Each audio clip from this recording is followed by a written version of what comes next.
The Chevrolet Bolt is back, and as much as I want to say in a big way, that's never really been what the Bolt is about.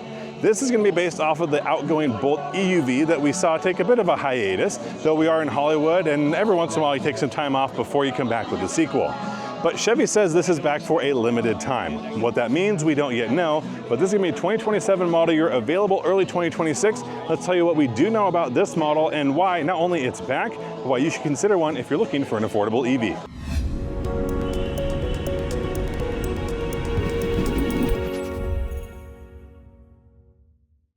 If you're like one of the many Chevy Bolt owners here at this release party, and yes, I apologize for the noise, we are out here for a bit of a party, then this front end is going to look really familiar.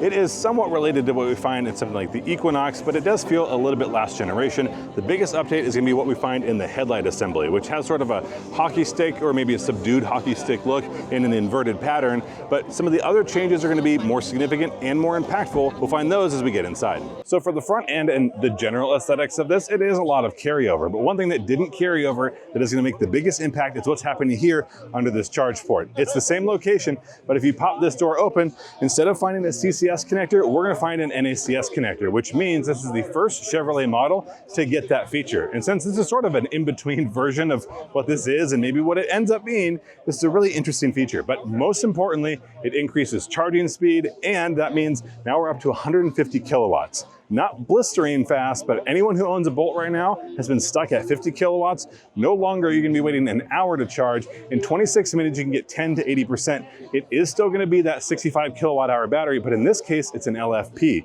which means you also don't need to worry about charging to 80% for battery life. Go ahead and charge it up to 100 and make the most of the roughly 250 miles of driving range that Chevy estimates this will get you. If you're looking for a visual change, the biggest one is going to be here in this taillight assembly. It's been raised up and it's a little bit sharper. While this is still a pretty bubbly car, that's going to add to what I think are going to be good looks. This is going to come in two different trims, an RS and an LT. That RS is going to be the first one out and likely the better looking model. But one of the reasons you look at something like a Bolt and the Bolt EUV that this is based off of is because of all the space you get inside. I love a hatchback. At 6 feet tall though, admittedly you got to watch your head, but there is so much space in here, and not just as it sits, but so much more under the floor. Go ahead and come on in, we'll take a look, because while this is going to be holding some stuff for this event, there is so much more room underneath. And if you wanted to, you could go ahead and take out this load floor, and that gets significantly taller. Although there's not a great place to put that when you're done with it, so just know what you need and make the most of it. You can also fold down those seats, and if you fold them down when this is in place, it's almost completely flat. And that is a ton of space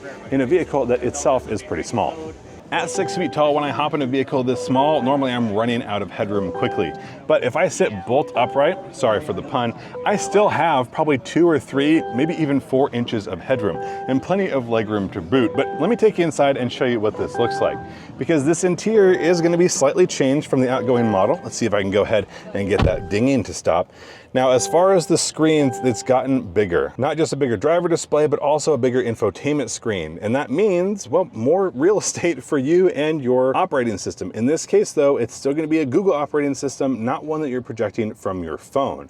Over here on the main display, again, much closer to what we find in current GM electric vehicles, because the Bolt really was a last generation model. Though here's one thing that we're missing that I really wish we could get back. Behind this steering wheel are going to be a few switches.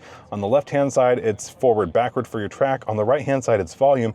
But what used to be here is a paddle, and the regenerative paddle is now gone. You can go ahead and change your regen mode within that screen, but if you wanted to use the paddle, which I think a lot of Bolt owners did, that one is no longer available. But a lot of your controls are still going to be manual. Manual volume knob, manual controls for your HVAC, and if you look down here, we also have some changes made to your center console area.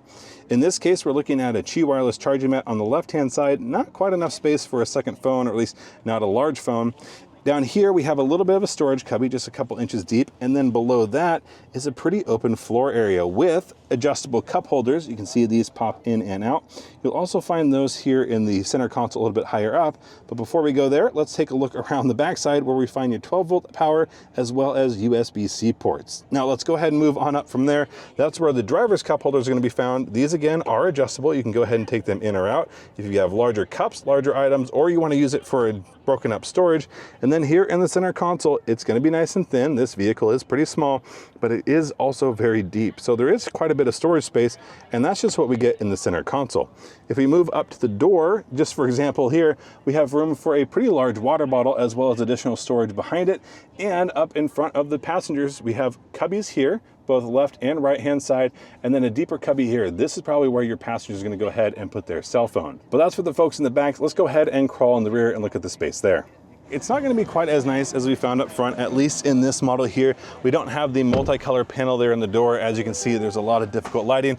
But let me show you what we do have is going to be 2 USB-C ports. Although the first thing I'm noticing is that there's no ventilation for folks in the rear. That is a bit of a downside, but not something that we lost, just something that didn't really make its way here. But let's talk about that headroom. I am at 6 feet tall, sitting bolt upright. Again, I apologize. And I still have just enough room for my hair to fit. Although admittedly, I don't have a ton of hair.